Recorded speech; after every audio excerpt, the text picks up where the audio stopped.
Hello friend, कैसा हो सही लोग। जितने बच्चे कक्षा 12वीं का पेपर देने वाले हैं तो उनके लिए 7 महत्वपूर्ण टॉपिक को एक ही वीडियो में कवर किया गया है और वो विथ सॉल्यूशन के साथ। जी प्यारे बच्चों, यहाँ पर देखिए 12वीं हिंदी में 95% पढ़ना है। तो ये 7 महत्वपूर्ण टॉपिक को पढ़ लेना है। 100% बोर्ड परीक्षा में यही आएंगे। और देखिए इसका साथ साथ में इसका सॉल्यूशन भी बताने वाला हूँ कि इसका आंसर क्या होगा। मतलब 7 महत्वपूर्ण टॉपिक तो रहेंगे ही रहेंगे, उसके साथ साथ इसका सॉल्यूशन भी रहेगा। आपके इसमें गद्यांश, पद्यांश, मुहावरा, लोकोक्तियाँ, जीवन परिचय, खंड काव्य, सारे टॉपिक को कवर किया गया है प्यारे बच्चों।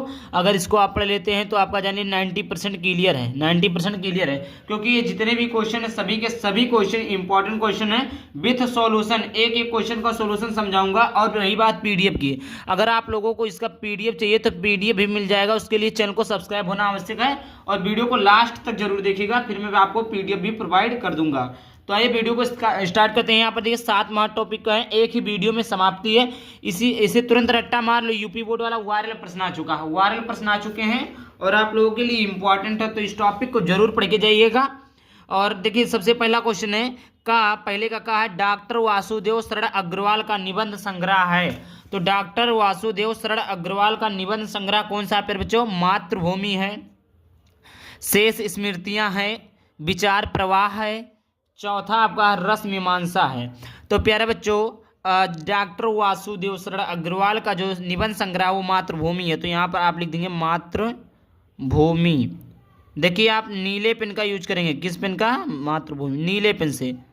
आप इस पेन से नहीं लिखेंगे कॉपी में, मातृभूमि।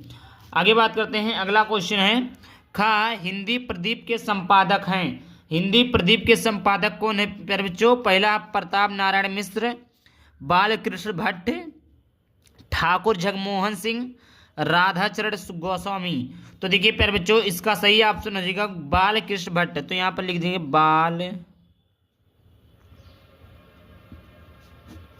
बालकृष्ण भट्ट। ये आपका हो गया। ये टा है और ये भी आधा टा है। समझ में आ गया? बालकृष्ण भट्ट। आगे सबसे मोस्ट इंपॉर्टेंट क्वेश्चन है आलोचनात्मक कृति कालिदास की लालित योजना के लेखक हैं। क्या फिर बच्चों? आलोचनात्मक कृति कालिदास की लालित योजना के लेखक हैं हरिशंकर परसाई, मोहन राकेश, डॉक्टर हजारी प्रसाद द्विवेदी, सुदर्शन। तो देखिए आलोचनात्मक कृति कालिदास की लालित योजना के लेखक जो हैं वो आपके हैं डॉक्टर हजारी प्रसाद द्विवेदी। तो यहाँ पर हम लिख देंगे डॉक्टर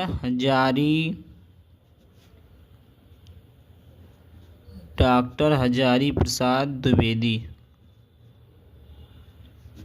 ठीक। ये आगे है चौथा नंबर का प्रश्न, घ नंबर का प्रश्न। क्या भूलूं क्या याद करूं किस विधा की रचना है? क्या भूलूं क्या याद करूं किस विधा की रचना है? तो पहला आत्मकथा की, जीवनी की, संस्मरण की, रिपोर्टाज की। तो ये जो आत्मकथा है बच्चों वो है ऑप्शन नंबर ए, यानी आत्मकथा की।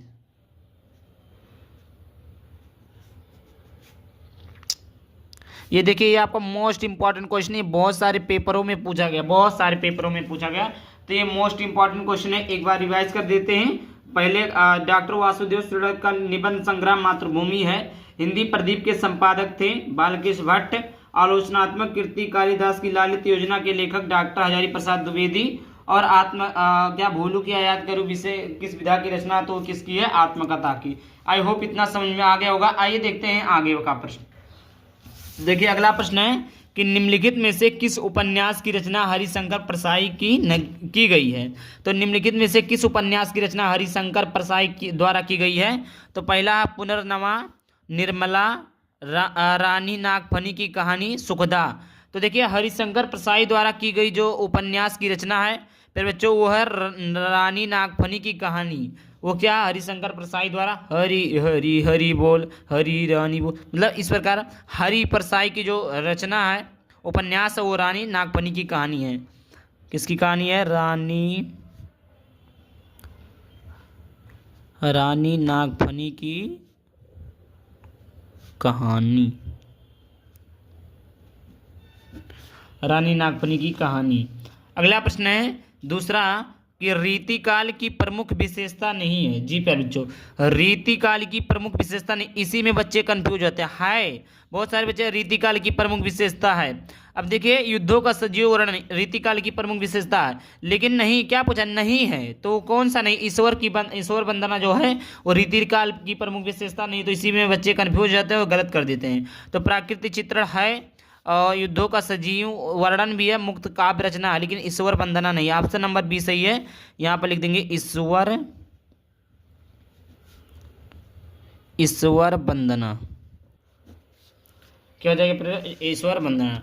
खा नंबर का प्रश्न है, कौन सी रचना रामधारी सिंह दिनकर की नहीं है। अब देखिए फिर नहीं पूछा, नहीं वाले में बच्चे ज्यादा कंफ्यूज हो जाते हैं। जैसे देखिए रामधारी सिंह दिनकर, हुंकार जो रामधारी सिंह दिनकर की रचना है, तो इस प्रकार आप टिक लगा देंगे पहले पे, तो गलत हो जाएगा। क्या पूछा, नहीं है, तो हुंकार भी है, रसीमरथी भी है और रेणुका भी है। चित्राधार जो है रामधारी सिंह दिनकर की जो रचना नहीं है, तो ये किसकी धार नहीं है, चित्राधार।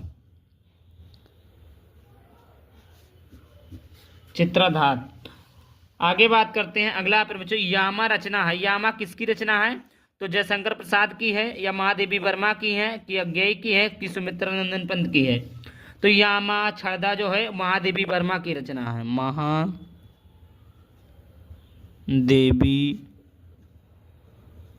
महादेवी वर्मा की रचना। समझ में आ गया, आई होप आपको क्लियर हो गया होगा। आगे का क्वेश्चन देखते हैं, हिंदी साहित्य के आदिकाल के लिए चरण काल नाम दिया है। हिंदी साहित्य के लिए आदिकाल के लिए चरण काल नाम दिया है राहुल संकृत्यान ने, रामचंद्र शुक्ल ने, डॉक्टर राम कुमार वर्मा ने, डॉक्टर नागेंद्र ने। तो देखिए ऑप्शन नंबर कौन सा सही हो जाएगा, तो हिंदी साहित्य के आदिकाल के जो चरण काला नाम दिया गया है वो दिए हैं डॉक्टर राम कुमार वर्मा ने। तो इस प्रकार यहाँ पर लिख देंगे डॉक्टर राम कुमार वर्मा ने। क्या हो गया बच्चों, डॉक्टर राम कुमार वर्मा ने। आई होप आपको क्लियर हो गया होगा। आगे बात करते हैं, अगला क्वेश्चन है अंगा। यहाँ पर देखिए अंगा पांचवा, दूसरे का पांचवा, किस कवि को ज्ञानपीठ पुरस्कार नहीं मिला। अब देखिए फिर वही बात, पुरस्कार मिला है और नहीं मिला है में बहुत फर्क है। तो पुरस्कार नहीं मिला, किसको नहीं मिला है, रामधारी सिंह दिनकर को, महादेवी वर्मा को, सुमित्रानंदन पंत को, जयशंकर प्रसाद को। तो देखिए जो ज्ञानपीठ पुरस्कार है वो हमको, मतलब जयशंकर प्रसाद को नहीं मिला।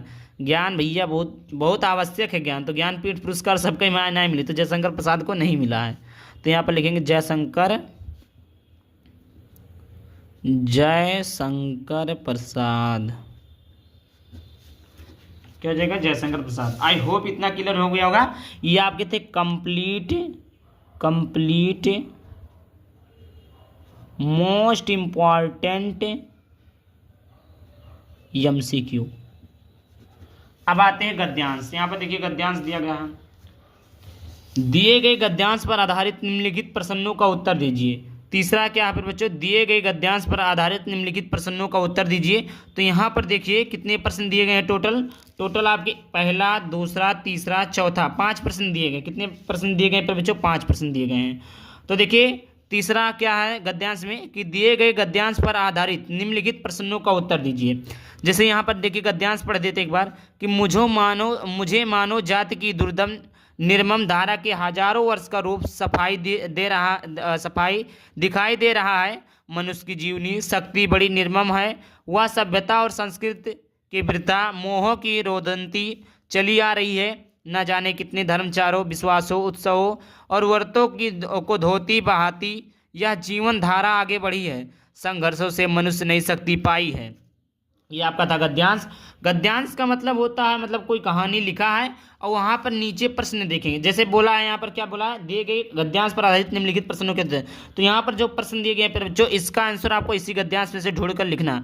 और जैसे देखिए क्या लिखा है, लेखक को क्या स्पष्ट दिखाई दे रहा, तो प्रस्तुत गद्यांश में लेखक को सभ्यता और संस्कृति मिला जुला रूप तथा सभ्यता और संस्कृति में मनुष्य की जीने की इच्छा प्रबल दिखाई दे रही है। ये आपका है, ये आपका देखिए यहाँ पर लिखा, मनुष्य की जीवन शक्ति बड़ी निर्मम है, वह सभ्यता और संस्कृति के वृथा मोह की रोदंती चली आ रही है, मतलब दिखाई दे रही है।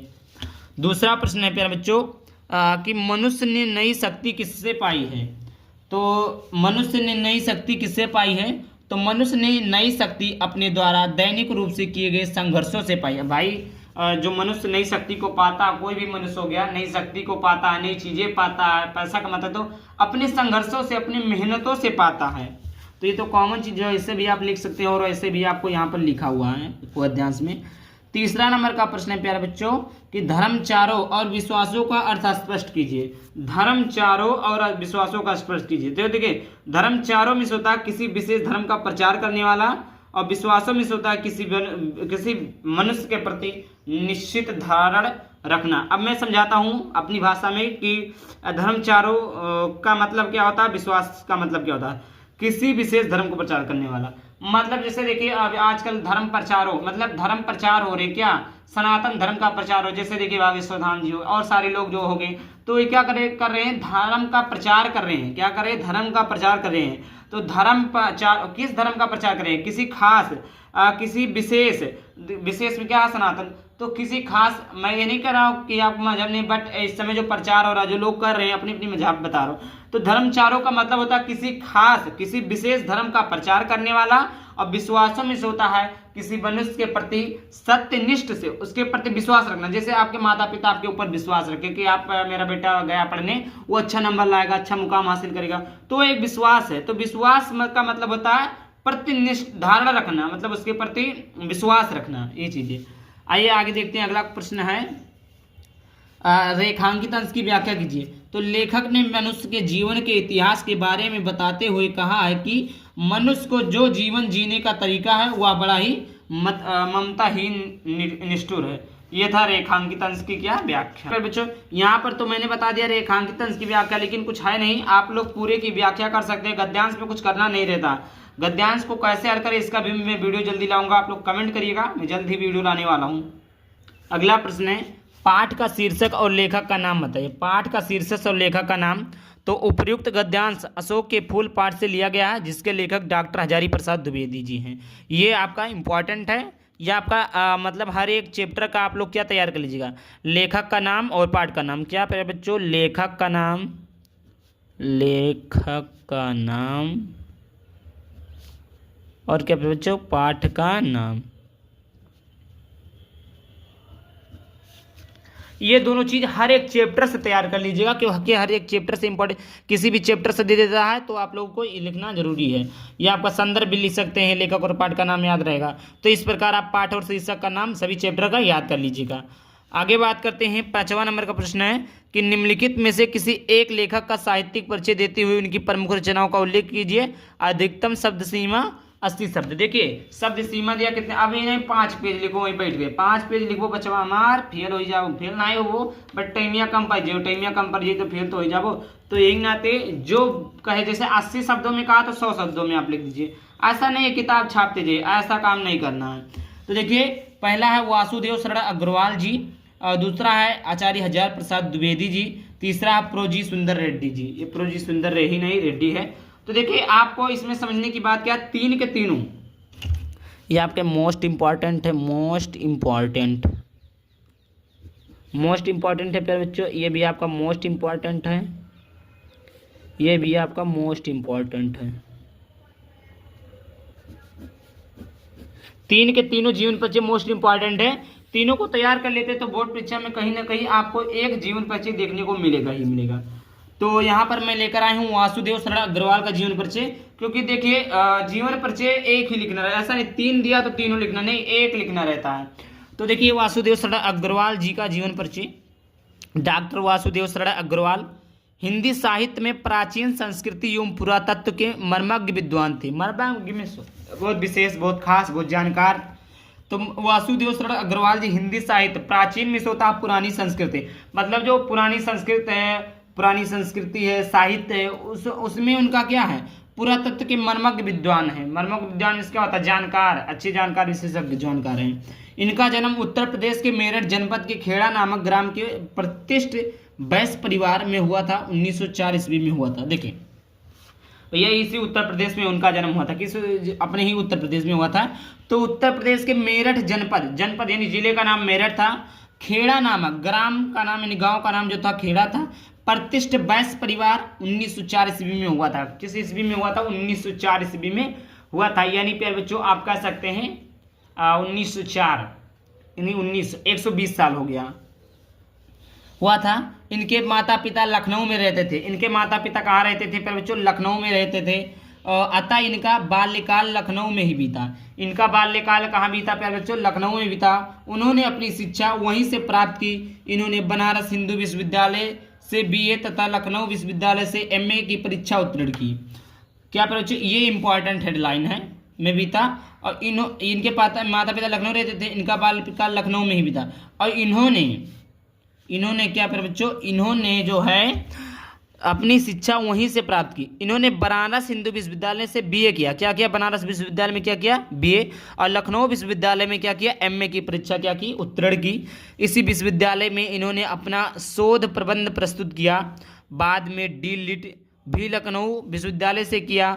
बनारस हिंदू विश्वविद्यालय की पुरातत्व एवं प्राचीन इतिहास विभाग के अध्यक्ष एवं आचार्य। किस विभाग के? पुरातत्व प्राचीन इतिहास। जिस इतिहास को उन्होंने पढ़ा, जिस चीज़ों का उन्होंने पढ़ा, उसी विभाग के वह अध्यक्ष बन गए और आचार्य रहे। और पाली संस्कृत आदि भाषाओं का अध्ययन मतलब उन्होंने स्वयं किया। बहुत सारे लेखक जो है वो अंग्रेजी, उर्दू, फारसी सारी भाषाओं का ज्ञान स्वयं ही पता नहीं कैसे कर लेते थे। आज घड़ी में एक भाषा का अध्ययन नहीं कर पाते लोग, इंग्लिश आदि भाषाओं तथा उनके साहित्य का उन्होंने गहन अध्ययन किया। इस विद्वान ने सन 1967 ईस्वी में नश्वर संसार को छोड़ दिया, यानी सन 1967 ईस्वी में इनकी क्या होगी प्यारे बच्चों? मृत्यु होगी। क्या होगी प्यारे बच्चों? मृत्यु होगी। इनकी मृत्यु कब हुई थी? सन 1967 ईस्वी में हुई थी। आगे प्यारे बच्चों डॉक्टर वासुदेव शरण अग्रवाल की प्रमुख कृतियाँ। डॉक्टर वासुदेव शरण अग्रवाल की प्रमुख कृतियाँ, तो सबसे पहला हेडिंग आप डालिएगा निबंध संग्रह। क्या डालिएगा फिर बच्चों? निबंध संग्रह। भारत की कला, पृथ्वीपुत्र, कला और संस्कृति, कल्पवृक्ष, वाग्धारा। और दूसरा आपका समीक्षात्मक ग्रंथ मलिक मुहम्मद जायसी कृत, पद्मावत तथा कालिदास कृति, मेघदूतम की संजीवनी व्याख्या। जैसे बता देते हैं डॉक्टर वासुदेव शरण अग्रवाल की प्रमुख कृतियाँ हैं निबंध संग्रह, भारत की कला, पृथ्वीपुत्र, कला और संस्कृति, कल्पवृक्ष, वाग्धारा। समीक्षात्मक ग्रंथ मलिक मुहम्मद जायसी कृत, पद्मावत तथा कालिदास कृत, मेघदूतम की संजीवनी व्याख्या। ये आपका है जी बच्चों, ये था। अब आगे देखते हैं अगला प्रश्न। 6वां नंबर का प्रश्न है प्यारे बच्चों, निम्नलिखित मुहावरों और लोकोक्तियों में से किसी एक का अर्थ लिखकर वाक्य में प्रयोग कीजिए। देखिए किसी एक पूछे तो जैसे 2 दिया रहता तो कोई एक लिखिए, बट यहाँ पर 4 दिए, चारों को मैं बता रहा हूँ जी प्यारे बच्चों। यही तो आप लोगों के लिए फायदा है। 4 दिए हैं ना, चारों का आंसर लेकर आया हूँ, चारों को बताऊंगा, बट आपको बोर्ड में एक ही लिखना रहता है। मुख में राम बगल में छुरी, इस मुहावरा, अरे भैया मुख में क्या है? राम, बगल में क्या है? छुरी। मतलब जैसे कहने का मतलब है आपके मुख में राम राम का नाम ले रहे हैं और कोई बगल में छुरी लेकर बैठा, वही चीज़। मुख में राम बगल में छुरी, कपट पूर्ण व्यवहार करना, मतलब अंदर से राम राम और बगल में छुरी लेकर वाक्य प्रयोग। राम और श्याम दोनों अच्छे मित्र हैं, परंतु मौका पाते ही एक दूसरे की बुराई शुरू कर देते हैं। या तो वही बात हुई मुख में राम बगल में छुरी, मतलब मुख में राम बगल में छुरी कहने का तात्पर्य ये है कि अंदर से घृणा और बाहर से राम राम, अंदर से घृणा बाहर से दोस्ती। जैसे 2 दोस्त हैं सामने रहते हैं तो वो लोग एक दूसरे की प्रशंसा करेंगे, बट जैसे ही वो दोनों अलग हुए, वो उसका बुराई, वो उसका बुराई। तो मुख में राम बगल में छुरी अर्थात क्या होता है प्यारे बच्चों? अर्थात होता है कपट पूर्ण व्यवहार करना, मतलब दुर्व्यवहार करना। ठीक, ये चीज़ें तो आई होप आपको समझ में आ गया होगा, मैंने समझा दिया है। जैसे राम और श्याम 2 अच्छे मित्र हैं, परंतु मौका पाते ही एक दूसरे की बुराई करने लगते हैं। या तो वही बात हुई ना, मुख में राम बगल में छुरी। दूसरा प्रश्न है प्यारे बच्चों, होनहार वीरवान के होत चिकने पात। होनहार वीरवान बलवान, तो होनहार वीरवान बलवान, वीरवान के होत चिकने पात। उत्तर, होनहार वीरवान के होत चिकने पात। प्रतिभाशाली व्यक्ति के लक्षण आरंभ से ही दिखने लगते हैं। जो प्रतिभाशाली व्यक्ति होता है ना, मतलब जैसे आरंभ में से होता है शुरुआत, तो दिखने लगते हैं उसके लक्षण। वाक्य प्रयोग, लाल बहादुर शास्त्री की सरलता और विद्वानता बचपन से ही दिख गई थी। होनहार वीरवान के होत चिकने पात वाली कहावत उन्होंने चरितार्थ की थी। मतलब देखिए, मतलब इसका मतलब ये होता है, मैं अपनी भाषा में समझाऊँ, होनहार वीरवान के हो तो प्रतिभाशाली व्यक्ति, मतलब जैसे कोई बच्चा जब जन्म लेता है, आज कोई बच्चा जन्म लेता है, ये 2 साल 3 साल 4 साल 6 साल 8 साल का होता है, तो प्रतिभाशाली व्यक्ति पता चल जाता है, हाँ ये बहुत विद्वान है, हाँ ये बहुत पढ़ा लिखा, हाँ इसके पास बहुत दिमाग है। वही चीज़ों को लिया गया है कि होनहार वीरवान के हित। तो जैसे जो लाल बहादुर शास्त्री जी थे, क्या लिखा, लाल बहादुर शास्त्री जी जो थे, वो ना बचपन से ही उनको प्रतीत होता था बहुत विद्वान है, बहुत अच्छे हैं, बहुत जानकार हैं। ठीक, तो वही चीज़ें हैं। तीसरा है अपने पैरों पर खड़े होना। अपने पैरों पे खड़े होना, अपने पैरों पे खड़े होना मतलब स्वावलंबी होना। वाक्य प्रयोग, प्रत्येक माँ बाप का सपना होता है कि उनके बच्चे अपने पैरों पर खड़े हो जाएं। कहने का मतलब ये है बच्चों, अपने पैरों पे खड़े होने का मतलब ये नहीं है कि हम चलिए सिंघाड़ा बेचिए, चलिए सब्जी बेचिए, ये नहीं। आप पढ़े लिख कर, हर एक माँ बाप का सपना होता है, हर एक माँ बाप का सपना होता है कि उसका बच्चा पढ़े लिखे, एक अच्छा आदमी बने, एक अच्छा पैसा कमाए, नाम कमाए, और वो अपने पैरों पर, यही चीज़ों को अपने पैरों, मतलब मेन अर्थ इसका ये हुआ कि मतलब अच्छे मुकाम पर हो जाए, नाम कमाए, पैसा कमाए, उसी को कहते हैं अपने पैरों पर खड़ा होना। ये कौन नहीं चाहता, हर एक माँ बाप चाहता है कि मेरा बेटा अपने पैरों पर खड़ा हो जाए। तो वही आपका वाक्य प्रयोग हो गया। आगे देखते हैं, चौथा नंबर का प्रश्न है, दाल में काला होना। ये दाल में काला होना, संदेह होना। जैसे किसी कोई रुपया चोरी कर लिया है तो कहते हैं दाल में कुछ काला, मतलब इसके ऊपर संदेह है। वाक्य प्रयोग, नकलची छात्रों को देखकर ही यही लगने लगता है कि दाल में कुछ काला है। प्यारे बच्चों, नकल मत करना, अकल लगाना। समझ में आ गया। अब देखिए आगे का प्रश्न, बहुत सारे प्रश्न लेकर आओ तेरे बच्चों, पूरे प्रश्न को देख कर जाना, टॉप करके आओगे, टॉप। शोध ग्रंथ, क्या बच्चों, शोध ग्रंथ यानी पाणिनिकालीन भारत। और यहाँ पर क्या था फिर बच्चों दाल में काला, यानी राइट। शोध ग्रंथ का मतलब होता है पाणिनिकालीन भारत, भाषा शैली डॉक्टर अग्रवाल की भाषा शैली शुद्ध एवं परिष्कृत खड़ी बोली हिंदी है। ये फिर बच्चों उनका था, जीवन परिचय में से था, जो कि इधर आ गया है। ये आप लोग जीवन परिचय में देख लीजिएगा, जो कि डॉक्टर वासुदेव अग्रवाल का हमने बताया जीवन परिचय। दो हेडिंग आप लोग और लिख लीजिएगा। अब इसमें देखिए खा है, खा क्या बच्चों, निम्नलिखित में से किसी एक लेखक का साहित्यिक परिचय देती। देखिए उसमें हमने क्या बताया, अभी मैंने क्या बताया था, कवि का बताया था, सॉरी लेखक का बताया था, कवि लेखक का साहित्यिक परिचय जयशंकर प्रसाद जी पर बच्चों। जीवन परिचय देते उनकी प्रमुख कृतियों पर प्रकाश डाली। अधिकतम समय सीमा कितना है, 80 शब्द। देखिए जब शब्द सीमा दे दिए 80 शब्द, तो ऐसा नहीं आप 3 पेज 4 पेज नहीं, 80 बोला तो 100 लिख दीजिए मैक्सिमम, उससे ज़्यादा नहीं। और देख लिए ये जो तीनों जीवन परिचय है प्यारे बच्चों, ये भी आपका मोस्ट इम्पॉर्टेंट जीवन परिचय है। ये भी आपका प्यारे बच्चों मोस्ट इम्पॉर्टेंट जीवन परिचय है। ये भी आपका प्यारे बच्चों मोस्ट इम्पॉर्टेंट जीवन परिचय। इन तीनों में से कोई ना कोई एक बोर्ड परीक्षा में फंसेगा ही फंसेगा। तो आज के इस वीडियो में आपको अयोध्या सिंह उपाध्याय हरिओद का जीवन परिचय बताऊंगा, जो कि काफ़ी ज़्यादा बोर्ड परीक्षा की दृष्टि से इम्पॉर्टेंट है। तो आइए देखते हैं उत्तर। सबसे पहले क्या देखेंगे प्यारे बच्चों, उत्तर। क्या देखेंगे प्यारे बच्चों, उत्तर। तो देख ही सकते हैं यहाँ पर अयोध्या सिंह उपाध्याय हरिओद जीवन परिचय, यहाँ पर हेडिंग डालेंगे। अयोध्या सिंह उपाध्याय हरिओद का जन्म 15 अप्रैल 1865 ईस्वी को आजमगढ़ जिले के निजामाबाद गांव में हुआ था। पर बच्चों अयोध्या सिंह उपाध्याय हरिओद का जन्म कब हुआ था, कोई आपसे पूछ ले इनका जन्म कब हुआ था, तो इनका जन्म कब हुआ था पर बच्चों, इनका जन्म कब हुआ था, 15 अप्रैल 1865 ईस्वी में हुआ था। कब हुआ था पर बच्चों, 15 अप्रैल 1865 ईस्वी में हुआ था। ईस्वी को हुआ था आजमगढ़ जिले, क्या पर बच्चों, आजमगढ़ जिले। इनका जिला कौन सा था, आजमगढ़ था। आजमगढ़ निजामाबाद गांव, गांव का नाम क्या था, निजामाबाद गांव था, और जिले का नाम क्या था, आजमगढ़ जिला था। उनके पिता का नाम क्या था, पंडित भोला सिंह, और माता का नाम रुक्मणी देवी था। उनके पिता का नाम क्या था बच्चों, भोला सिंह था, और माता का नाम क्या था, रुक्मणी देवी था।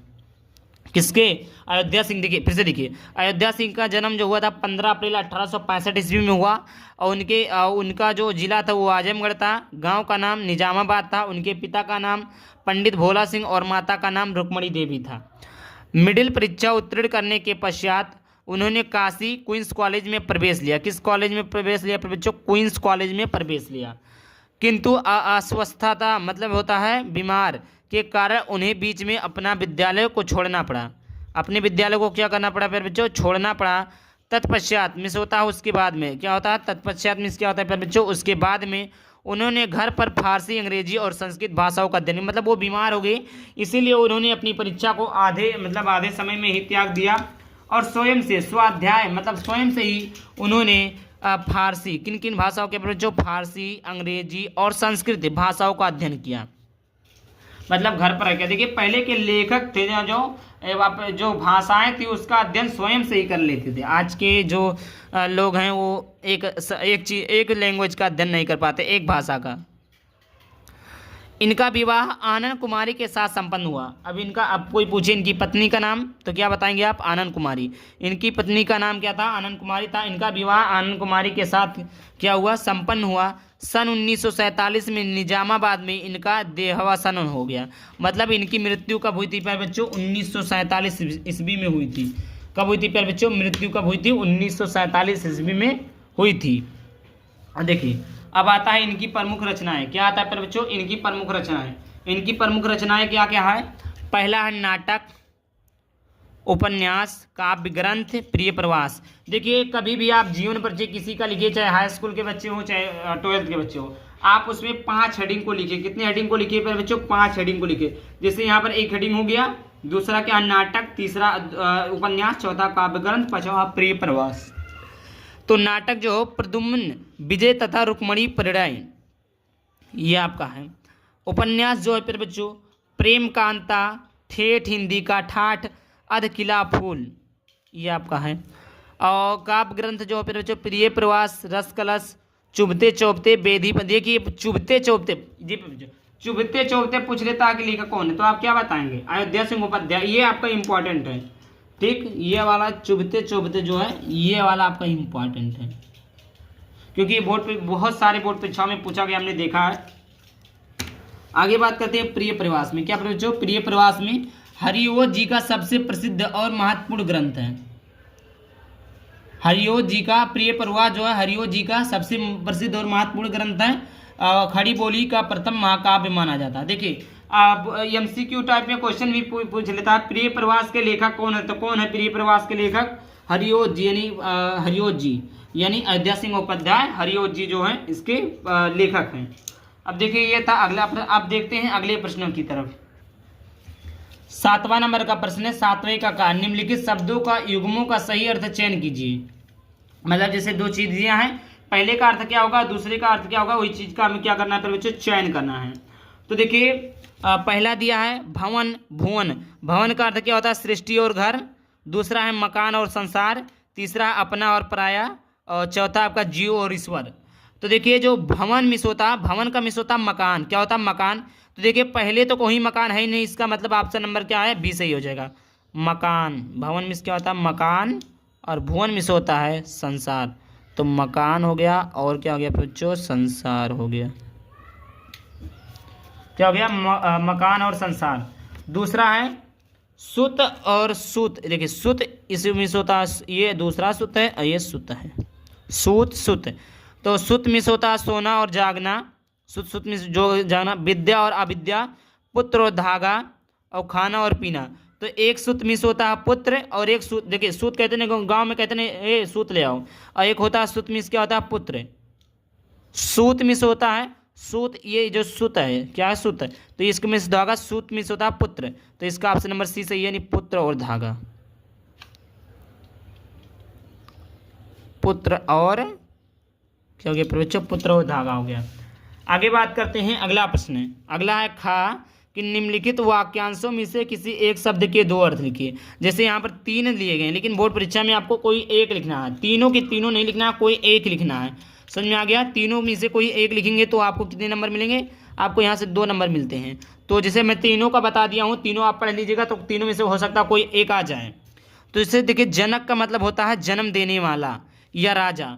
2 चीज़ होता है, 2 अर्थ होता है। जनक मतलब कहते नहीं इसके जनक कौन है? केमिस्ट्री, जैसे केमिस्ट्री हो गया, बोलते केमिस्ट्री के जनक कौन है, मतलब उसके निर्माता कौन है, उसके जन्मदाता कौन है, उसको देने वाला कौन है। तो उसको एक जनक का मतलब होता है जन्म देने वाला, और एक जनक का मतलब राजा। जैसे देखिए राजा दशरथ जो थे क्या थे? जनक थे। कहते नहीं राजा दशरथ जनक। तो देखिए जनक मिस होता है राजा, एक जनक मिस होता है राजा, और एक जनक मिस होता है जन्म देने वाला। आई होप समझ में आ गया होगा। देखिए कनक है, कनक में से होता है सोना और एक कनक में से होता है धोता। देख कहते नहीं कनक कनक ते 100 गुनी मादकता अधिकाय, मतलब ना ज्यादा सोना पाने से इंसान बौरा जाता है और ज्यादा धतूर खाने से इंसान बौरा जाता है। तो एक कनक का मतलब होता है सोना और एक कनक का मतलब होता है धतूरा, सोना और धतूरा। तीसरा प्रश्न है स्नेह, स्नेह का मतलब होता है कहीं लगाव, प्यार, चिकनाई, ये सारी चीजें। ये एक शब्द के 2 अर्थ हो गए। आगे बात करते हैं ग नंबर का प्रश्न। निम्नलिखित वाक्यांशों के लिए एक शब्द का चयन करके लिखिए। निम्नलिखित वाक्यांशों के लिए एक शब्द का चयन करके लिखना है। क्या लिखना है? पहला बच्चों, पहला जिसका कोई उपमा ना हो, जिसकी कोई उपमा ना हो, अपरमेय है, अद्वितीय है, अनुपम है, विरूपम है। जिसकी कोई उपमा ना हो तो अपरमेय, अद्वितीय, अनुपम, विरूपम। तो देखिए इसका सही ऑप्शन हो जाएगा अनुपम। क्या हो जाएगा? अनुपम। ये ऑप्शन सही है। अब आगे देखते हैं अगला क्वेश्चन। आपने सी में क्या लिखा? अनुपम, अनुपम। और दूसरा है 100 वर्ष का समय। क्या आप बच्चों? 100 वर्ष का समय। 100 वर्ष का समय क्या होता है? शताब्दी, दशाब्दी, अबादी, सहस्त्रवी। तो शताब्दी में होता है 100 वर्षों का समय। तो शताब्दी कहते नहीं, एक शताब्दी बीत गया, मतलब 100 साल का समय बीत गया। तो इसका कौन सा ऑप्शन सही है? शताब्दी। 7वें नंबर का प्रश्न है, 7वां है निम्नलिखित विषयों में से किसी एक पर अपनी भाषा शैली में निबंध लिखिए। तो देखिए निबंध लिखना है, किस में लिखना है फिर बच्चों? क्या लिखना है? निबंध लिखना। अपनी भाषा शैली में क्या लिखना है? निबंध लिखना है। ठीक। तो देखिए यहाँ पर ये आपका आता है 9 नंबर में, शायद 9 या 10 नंबर में पूछता है। तो देखिए यहाँ पर 4 निबंध है। कितने निबंध है फिर बच्चों? 4 निबंध है। 4 के चारों निबंध क्या फिर बच्चों? मोस्ट इंपॉर्टेंट है। क्या फिर बच्चों? 4 के चारों निबंध क्या फिर बच्चों? मोस्ट इंपॉर्टेंट हैं। ये भी आपका मोस्ट इंपॉर्टेंट है, ये भी आपका क्या है? मोस्ट इंपॉर्टेंट है। अगर आप चारों को तैयार कर लेते हैं तो फिर बच्चों एक याद कर लीजिएगा, पर्यावरण प्रदूषण की समस्या और समाधान। पर्यावरण प्रदूषण की समस्या तथा समाधान। पर्यावरण प्रदूषण की समस्या तथा समाधान, ये भी वेरी इंपॉर्टेंट है। तो देखिए 4 निबंध है। 4 निबंध में आप लोगों को बताने वाला हूँ जनसंख्या नियंत्रण पर निबंध, इस पर मैं बताने वाला हूँ। इस पर आप सभी लोगों को निबंध बताऊंगा। 4 निबंध है। चारों निबंध को आप तैयार, 5 निबंध मैंने बताया है। इन 5 निबंधों को तैयार कर लेते हैं बोर्ड परीक्षा में, तो कोई एक ना एक आ सकता है 100%। तो देखिए उत्तर आपका है, उत्तर लिखेंगे जनसंख्या नियंत्रण पर निबंध। सबसे पहले आप डालेंगे रूपरेखा। रूपरेखा में लिख लेंगे निबंध कैसे लिखा जाता है, इसको मैंने बता दिया है। इसमें आप लोगों को आंसर बता रहा हूँ। निबंध कैसे लिखा जाता है इसका अलग वीडियो मैंने अपलोड कर दिया। तो सबसे पहला हेडिंग है प्रस्तावना। पहले आप डालेंगे रूपरेखा, उसमें बाद में प्रस्तावना, जनसंख्या घनत्व को प्रभावित करने वाले स्रोत, जनसंख्या नियंत्रण की विधि है, ये सारी चीज़ें। पहला प्रस्तावना जनसंख्या एक जगह पर रहने वाले लोगों की संख्या को दर्शाने के लिए आमतौर पर प्रयोग में आने वाले शब्द। देखिए सबसे पहले मैं बता देता हूँ, ऐसा कुछ अपनी भाषा में बता देता हूँ। जनसंख्या वृद्धि का मतलब होता है भुखमरी, भिखारी, समझो। जनसंख्या को अगर नियंत्रण में कम ना किया गया, जनसंख्या वृद्धि को कम ना किया गया, तो आने वाले समय में मतलब लोग खा तक नहीं पाएंगे। क्यों? क्योंकि जनसंख्या बढ़ रही है, बेरोजगारी घट रही है, सामान घट रहे हैं और बच्चे अधिक हो रहे हैं। तो जनसंख्या वृद्धि को नियंत्रण में करना आवश्यक है। तो जनसंख्या नियंत्रण पर निबंध, जनसंख्या वृद्धि से बहुत सारी प्रॉब्लम होंगी, अभी मैं आगे बताने वाला हूँ। तो आमतौर पर प्रयोग में आने वाले शब्द है भारत में जनसंख्या सुरसा के मुंह की तरह बढ़ती जा रही। मैंने बताया ना, जनसंख्या सुरसा की मुंह, मतलब कहते नहीं है एक इतना बड़ा मुंह है कि मैं बहुत सारा चीज हमारी, तो वही चीज सुरसा की मुंह की बड़ा मतलब बहुत सारी बीमार, बहुत सारे मतलब तकलीफें आ रही हैं, अधिक से अधिक जनसंख्या बढ़ रही। इस साल हमने देश की स्वतंत्रता के स्वर्ण जयंती मनाई और इस अवसर पर देश में चल रही समस्याओं पर नजर केंद्रित करना स्वाभाविक है। दुनिया की करीब 17% आबादी भारत में रहती है। दुनिया की सबसे अधिक आबादी वाले देशों में एक है। देखिए पूरे विश्व में जो भारत है, भारत में 17% आबादी जो है वो है 17%, और 83% में 27 राज्य हैं और एक, देखिए अब आप समझ सकते हैं 17% क्या है, इंडिया केवल 17% जनसंख्या है और बचे 83% ना, 83 में 27 राज्य हैं। बताइए 28, एक राज्य 17% अकेले लिया है और 27 राज्य मिलकर 83% लिए हैं। मतलब मान के चल सकते हैं ना 27, एक राज्य 3% जनसंख्या है लेकिन यहाँ पर 17%। सबसे ज्यादा जनसंख्या वाला देश भारत ही है। जनसंख्या वृद्धि के कई कारण हैं। भारत में आबादी के विकास के मुख्य कारणों में निरक्षरता, गरीबी, जन्म नियंत्रण विधियों के बारे में लोग नहीं जानते। यह है। आगे देखते हैं, आगे जनसंख्या घनत्व को प्रभावित करने वाले स्रोत। जनसंख्या घनत्व को प्रभावित करने वाले स्रोत क्या क्या हैं, देखिएगा यहाँ पर। किसी भी क्षेत्र में आबादी के घनत्व की गणना उस क्षेत्र की कुल संख्या के लोगों द्वारा विभाजित करके की जाती है। कई कारणों में जनसंख्या का घनत्व अलग अलग स्थानों पर अलग अलग होता है। कुछ कारकों जो किसी क्षेत्र में आबादी की घनत्व को प्रभावित करते हैं वो इस प्रकार है। जैसे जलवायु, क्या पर बच्चों, पहला जलवायु, हेडिंग लिखिए जलवायु। आप हेडिंग बनाकर लिखेंगे तो आपका एक भी नंबर नहीं कटेगा। अत्यंत गर्म या ठंडे मौसम वाले स्थान बहुत कम आबादी के हैं।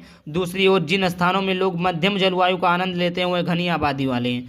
मतलब जहाँ पर जैसे ठंडे मौसम होते हैं, जैसे देखिए पर्वतों पर जो है, जैसे हिमालय, मतलब पर्वतों पर जो लोग रहते हैं वो लोग क्या है, वहाँ पर आबादी कम है। लेकिन जो लोग जहाँ पर सुहावना मौसम रहता है, हमेशा अच्छे मौसम रहते हैं, वहाँ पर आबादी अधिक है। साधन दूसरा क्या पर बच्चों, हेडिंग साधन। तेल, गाड़ी, कोयले जैसे संसाधनों की अच्छी उपलब्धता वाले क्षेत्रों में आबादी घनी होती है। जहाँ इन बुनियादी संसाधनों की कमी होती है वह क्षेत्र कम आबादी वाले थे। देखिए जहाँ मतलब सामान उपलब्ध रहेंगे, जहाँ प्रोडक्ट उपलब्ध रहेंगे, ज़्यादा लोग वहीं तो रहेंगे। जैसे यहाँ पर आप समझ लीजिए गांव में कम लोग रहते हैं लेकिन सिटी में ज़्यादा लोग क्यों रहते हैं, क्योंकि वहाँ पर संसाधन उपलब्ध है, प्रोडक्ट उपलब्ध है, तो वहीं पर ज़्यादा लोग, यानी साधन जहाँ पर तेल, गाड़ी, कोयला, खाने पीने, जाने आने की सारी चीज़ें उपलब्ध होती हैं वहाँ पर आबादी अधिक होती है। तीसरा है सामाजिक, संस्कृति और राजनीतिक कारक। मुंबई पुणे औद्योगिक कॉम्प्लेक्स एक सुंदर उदाहरण प्रस्तुत करता है। यह दर्शाता है कि किस प्रकार सामाजिक, संस्कृति, ऐतिहासिक और राजनीतिक कारकों के समूह ने इस कॉम्प्लेक्स की जनसंख्या घनत्व की तीव्र वृद्धि की है। चौथा इम्पॉर्टेंट है प्राकृतिक संसाधनों की उपलब्धता। प्राकृतिक संसाधनों की क्या पर बच्चों, उपलब्धता है। छोटा नागपुर का पठार हमेशा एक पर्वतीय पथरीला यों मुबड़ खाबड़ क्षेत्र रहा है। वर्षा में वनों से अक्षतिशीलता या भाग उनको आदिवासियों का निवास स्थान रहते आया है। यह आदिवासियों क्षेत्र जनसंख्या घनत्व की दृष्टि से देश के विरल क्षेत्रों में से एक गिना जाता है। अगला है जनसंख्या नियंत्रण की विधियां। जनसंख्या नियंत्रण को कैसे कम किया जा सकता है। देखिए जनसंख्या नियंत्रण को कम करना बहुत ही ज़्यादा प्यारे बच्चों आवश्यक है। तो जनसंख्या नियंत्रण की विधियां, जनसंख्या नियंत्रण की कुछ प्रमुख विधियां निम्नलिखित है। प्रमुख विधियां जो कि निम्नलिखित है, आइए हम बताते हैं प्रमुख विधियां कौन कौन सी है। देखिए पहला शिशु मृत्यु दर। क्या प्यारे बच्चों, शिशु मृत्यु दर। शिशु मृत्यु दर की प्रति 1000 जीवित जन्मे शिशुओं में से किसी एक वर्ष या इसमें कम उम्र मर गए शिशुओं की संख्या। परंपरागत रूप से दुनिया भर में शिशु मृत्यु दर कम से कम आम कर्ण-दस्त में हुआ निर्जलीकरण है। दुनिया भर में माताओं को नमक और चीनी के घोल के बारे में दी गई जानकारी की वजह से शिशुओं के निर्जलीकरण से मरने की दर और कमी दर्ज की गई है। शिशु मृत्यु दर को कम करना जिससे लोगों का डर, बच्चों के ना बचका कम और वह अनावश्यक बच्चे ना पैदा करें। मतलब ज़्यादा बच्चे ना पैदा करें। दो हमारे दो, मतलब दो लोग कौन, पति पत्नी, दो हमारे कौन, बच्चे बच्ची। ठीक। अगला है दूसरा, 2 बच्चे के मापदंडों की अपनाना। जनसंख्या नियंत्रण के लिए सभी युवा पीढ़ी को इस बात पर गौर करना चाहिए कि लड़का और लड़की में सिर्फ फर्क नहीं होता। लड़का लड़की में फर्क पड़ते पड़ते 10-10 बच्चे हो जाते हैं। अगर एक स्त्री के गर्भ से लड़की का जन्म होता तो वह यथार्थ की जन्मी न हुई, वह एक लड़के के समरूप सभी कार्य कर सकती और लड़के के बराबर होती। इसलिए इस बात पर विचार करना चाहिए कि लड़के को हो या लड़की को, हमें समाज में 2 बच्चों के मापदंड को ही ले के चलना है। ऐसा नहीं है 4 बच्चे लड़का हो गए तो नहीं लड़की, बस 7 बच्चे हो जाए, ऐसा नहीं। दो हमारे दो, हम दो। तीसरा, बाल विवाह पर नियंत्रण। बाल विवाह पर नियंत्रण हो जा रहा। बाल विवाह पर नियंत्रण से जनसंख्या भी नियंत्रण में रहेगी, क्योंकि छोटी उम्र में विवाह के उपरांत बालक और बालिका की बुद्धि का उचित विकास नहीं हो पाता और वह अपनी उचित और अनुचित वस्तु की उपयोगिता को समझ नहीं पाते। अतः बाल विवाह पर नियंत्रण आवश्यक है। वह देखिए जब बाल विवाह हो जाता है ना, तो वो अपनी उचित और अनुचित क्या, गलत और सही क्या, उस पर वो लोग गौर नहीं कर पाते हैं, तो उस पर भी नियंत्रण लगाना चाहिए। परिवार नियोजन, परिवार को नियोजित करना। जन्म नियंत्रण की योजना, प्रावधान और उपयोग को ही परिवार नियोजन कहा जाता है। जन्म नियंत्रण विधियों का इस्तेमाल प्राचीन काल से किया जाता है। उपसंहार में आप लिखेंगे कि आज भारत में जनसंख्या नियंत्रण के लिए नियमित रूप से उपाय किए जा रहे हैं। अलग अलग माध्यम का प्रयोग करके भारत की जनता को समझाने की कोशिश की जा रही है। विज्ञापन, प्रचार पत्र, अखबार, रेडियो विज्ञापन आदि का प्रयोग किया जाता है। इस प्रकार थे पूरे संपूर्ण टॉपिक जो हमने बता दिया। आई होप वीडियो पसंद आया हो, और किस टॉपिक पर वीडियो चाहिए आप लोग कमेंट कीजिएगा। वीडियो पसंद आया वीडियो को लाइक करके चैनल को सब्सक्राइब जरूर कर देना। और मैं बता देता हूँ अगर आप लोगों को PDF खरीदना है, यहाँ पर आप सभी लोगों को PDF खरीदना है तो मैं दे रहा हूँ 150 PDF मात्र 49 रुपये में। आप 10 में पढ़ते हो, 12 में पढ़ते हो, कोई दिक्कत नहीं है। मात्र 49 रुपये में 150 से अधिक PDF आपको सभी सब्जेक्ट के, Hindi, English, math, chemistry, physics, bio, सारे सब्जेक्ट के सारी चीज़ें मिल रही हैं। इंपॉर्टेंट क्वेश्चन रहेंगे 2025 के model paper, previous year question, previous year paper, hand written note, सारी चीज़ें रहेंगी। अगर आपको लेना है तो आप लोग क्या करिए, इस नंबर पर पेमेंट करके जैसे ही आप स्क्रीनशॉट भेजेंगे और इस क्लास का नाम लिखेंगे वैसे ही आपके पास सेंड कर दीजिएगा। I hope. जय हिंद, जय भारत।